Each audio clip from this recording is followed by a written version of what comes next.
না না, বেশ বেশ, আমি বলছি।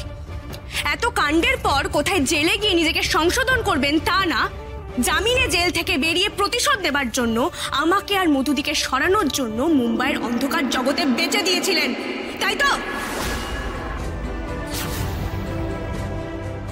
কি মুখ দিয়ে কথা বেরোচ্ছে না?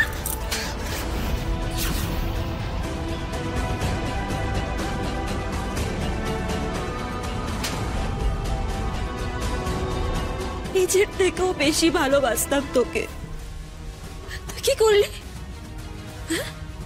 প্রথমে মারতে চাইলি আমাকে, ভাগ্যের জোরে বেঁচে গেলাম। তারপর ওরকম একটা নরককুণ্ডে নিজের বোনকে তুই পাঠিয়ে দিতে পারলি? তোকে মানুষ। আজই ডাউনলোড করুন আর এনজয় করুন আপনার পছন্দের শো।